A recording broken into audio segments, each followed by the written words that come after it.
Hello साथियों, भारतीय न्याय संहिता 2023 अध्याय 5 महिला और बालक के विरुद्ध अपराधों के विषय में, लैंगिक अपराधों के विषय में हम पढ़ रहे हैं। अभी हमने पिछले वीडियो में धारा 63 जो कि आईपीसी की धारा 375 के समरूप है, बलात्कार यानी रेप के बारे में हमने आपको स्पष्ट किया। अब हम पढ़ेंगे धारा 64 जो कि आईपीसी की धारा 376 के समरूप है, जिसमें बलात्कार के लिए दंड निर्धारित किया गया है। तो जिन साथियों ने अभी तक हमारा चैनल सब्सक्राइब नहीं किया है तो सबसे पहले हमारे चैनल को सब्सक्राइब कर लें और वीडियो को लास्ट तक जरूर देखें। वीडियो को अधिक से अधिक शेयर करें।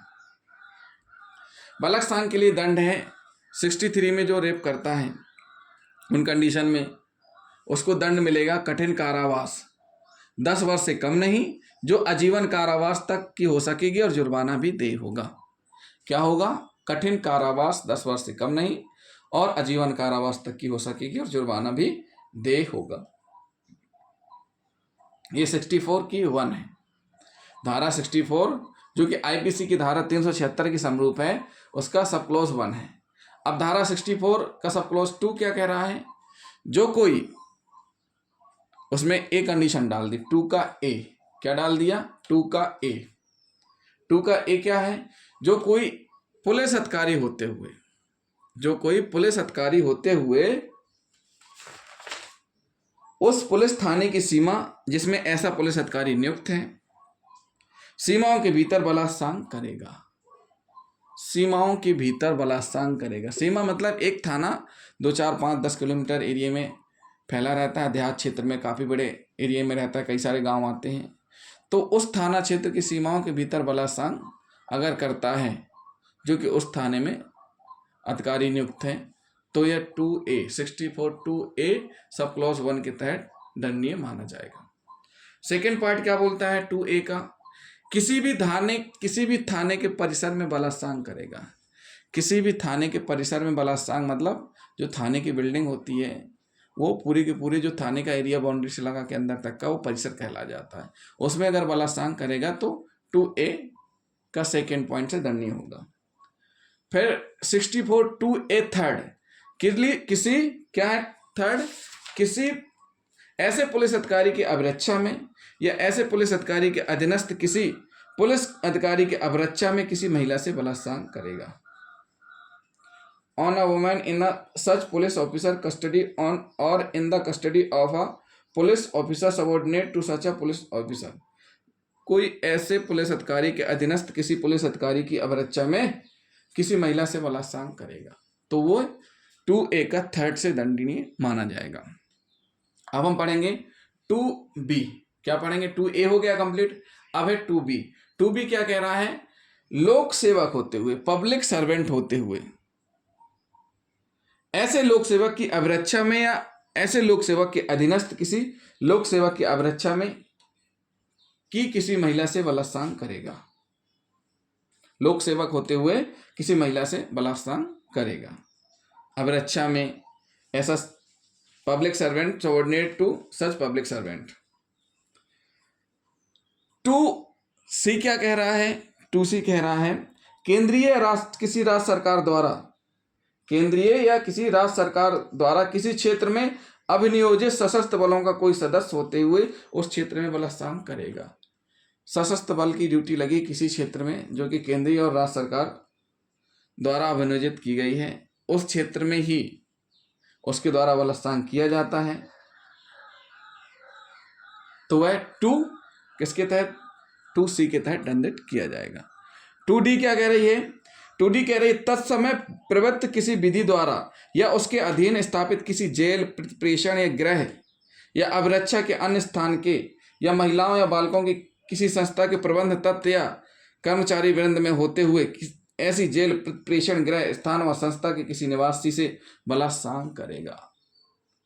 तत्समय प्रवृत्त किसी विधि द्वारा या उसके अधीन स्थापित किसी जेल में जो कि सरकार द्वारा स्थापित है, किसी विधि के अनुसार तैयार की गई है, वहाँ पर जो व्यक्ति रहता है वह अपनी मर्जी से नहीं रहता है, किसी न किसी न्यायालय के आदेश से, किसी न किसी मजिस्ट्रेट के आदेश से जेल में या प्रेषण गृह में रखा जाता है।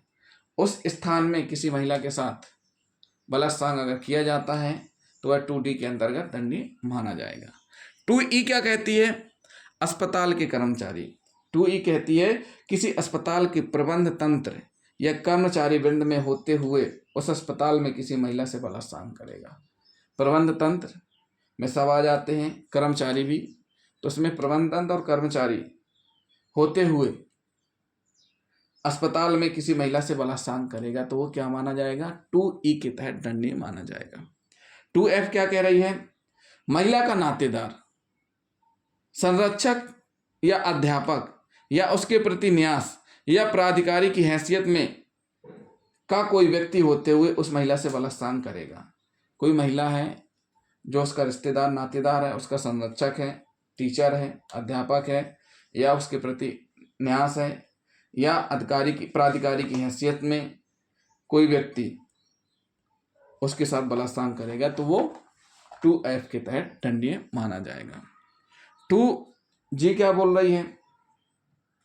2G बोल रही है कि सांप्रदायिक या पंथीय हिंसा के दौरान बलात्कार, सांप्रदायिक या पंथीय हिंसा के दौरान बलात्कार, दो समुदाय में विवाद हो गया, इसी बीच बहुत से लोग मौके का फायदा उठा के बहुत नीचता वाली हरकतें करते हैं, महिलाओं के साथ बर्बरता करते हैं, उनके साथ बलात्कार करते हैं, तो उसके लिए धारा 2G में दंड का प्रावधान किया गया है कि अगर कोई व्यक्ति सांप्रदायिक या पंथीय हिंसा के दौरान बलात्कार करेगा तो उसके लिए दंड का प्रावधान है। फिर है 2H। 2H क्या कह रही है? किसी महिला से यह जानते हुए कि वह गर्भवती है बलात्कार करेगा। गर्भवती महिला से जानते हुए बलात्कार करना। 2I उस महिला से जो सम्मति देने में असमर्थ है बलात्कार करेगा। एक ऐसी महिला जो असमर्थ है सम्मति देने में, उससे बलात्कार करेगा। 2J क्या बोल रही है? किसी महिला पर नियंत्रण या प्रभाव रखने की स्थिति में होते हुए उस महिला से बलात्कार करेगा। उस महिला को कंट्रोल और नियंत्रण करने का प्राधिकारी है, वही उससे बलात्कार करता है, तो 2J के अंतर्गत दंडनीय माना गया है। 2K कोई व्यक्ति मानसिक या शारीरिक निशक्तता से ग्रसित महिला से बलात्कार करेगा, जो मेंटली डिसऑर्डर है या शारीरिक रूप से विकलांग है या शारीरिक रूप से निशक्त है, उस महिला से बलात्कार करता है तो उसके लिए दंड का प्रावधान है। बलात्कार करते समय कोई व्यक्ति किसी महिला को गंभीर शारीरिक अपहानि कारित करेगा या विकलांग बनाएगा या विद्रूपित करेगा या उसके जीवन को संकटापन्न करेगा, उसके लिए भी दंड है 2L में, 64 2L। फिर है 64 2M। उसी महिला से कोई व्यक्ति बार बार बलात्कार करेगा तो वो 2M में दंडित है। इसी प्रकार कोई भी व्यक्ति 2A से लगा करके 2M तक बलात्कार करेगा, उसको कठोर कारावास जिसकी अवधि क्या रहेगी? 10 वर्ष से कम की नहीं होगी, किंतु जो आजीवन कारावास तक की हो सकेगी, जिससे उस व्यक्ति के शेष प्राकृतिक जीवन काल के लिए कारावास अभिप्रेत होगा, दंडित किया जाएगा और जुर्माना भी देय होगा। क्या होगा? जुर्माना भी देय होगा। क्या होगा? जुर्माना भी देय होगा। तो साथियों, ये हुई धारा 64, जिसमें 63 BNS की धारा में बलात्कार के लिए करने पर धारा 64 में दंड का प्रावधान किया गया है और 64 2 के अंतर्गत बलात्कार करने वाले को भी दंड का प्रावधान किया गया है। तो साथियों, जिन साथियों ने अभी तक हमारा चैनल सब्सक्राइब नहीं किया है तो हमारे चैनल को सब्सक्राइब कर लें और वीडियो को अधिक से अधिक शेयर करें। अगले भाग में हम BNS की धारा 65 पढ़ेंगे। थैंक यू दोस्तों।